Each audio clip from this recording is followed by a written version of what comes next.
I did things even when I didn't enjoy it because I just wanted to make people happy. But it ended up draining me so much and I was so unhappy myself. Welcome back to my 8-part series, Out of Their League. If you're new here, hi, my name is Lamisa and I'm walking you through everything I did to glow up after leaving a toxic relationship so you can do the same. If you missed the previous episodes, I highly recommend going back and checking it out because we covered some essential steps on how to reinvent yourself. Today's episode is special because it's something I feel very strongly about and it has made the biggest difference in my life. So here's part 6, detox your social circle. Now, fair warning, this will be an uncomfortable episode, but trust me, it's so important. There's a saying that goes, you are the average of the 5 people you hang out with the most. Your environment, especially your social circle, can either fuel your growth or hold you back. A few years ago, I was in a circle who spent 80% of their time gossiping and the other 20% getting hammered. And guess what? I picked up those traits as well. I always felt so drained around them, but I was also so scared to leave because I really didn't want to be alone. At that point, I was also just starting my fitness and content journey, and they made so much fun of me and discouraged me from it. The culture I come from is a lot about what would others say, and I started living in fear of what this group of people would say about the decisions I made in my life. One day, I just reached a breaking point. I blocked all of them, and I realized I didn't need people like them in my life. Yes, I felt lonely.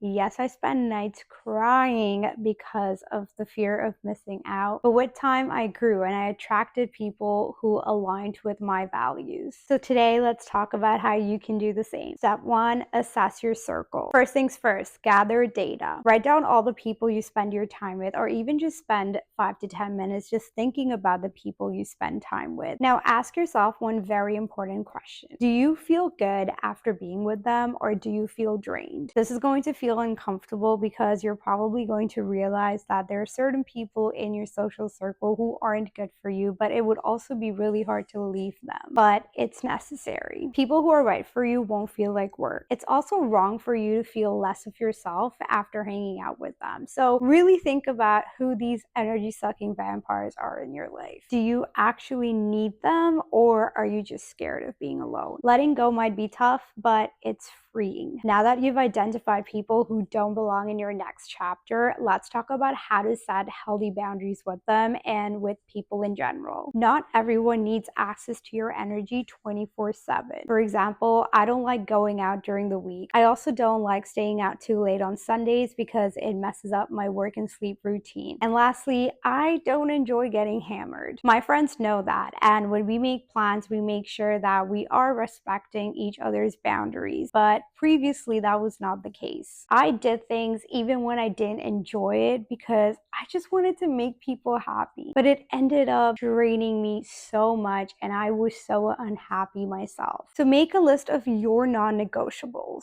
and learn to say no without guilt. If you're a people pleaser like me, I know it's going to feel like you're committing a crime. But something I've realized is that you can't make people like you by being less of yourself. Sure, you'll have people around you and you'll have company, but they're going to be shallow because they only like a fake version of you, the one that says yes even when it goes against your best judgment. You cannot show up in your true self in environments that you don't enjoy. Boundaries are a form of self-respect. You don't have to cut people off entirely unless, of course, it's necessary, but you do decide how much of your energy they get. So if there's someone in your life who's constantly bringing negative energy, try saying something like, hey, I care about you, but I need to prioritize my mental health right now. And I would also appreciate if we would keep conversations more positive. Step 3, become the energy you want to attract. Instead of just going out and seeking for uplifting people, become that person. When you bring authenticity into the relationships you already have, you'll naturally attract similar energy. So celebrate your friends' wins, no matter if it's big or small. Be the person who lifts others up and just be there for your loved ones. When I started focusing on my growth, I became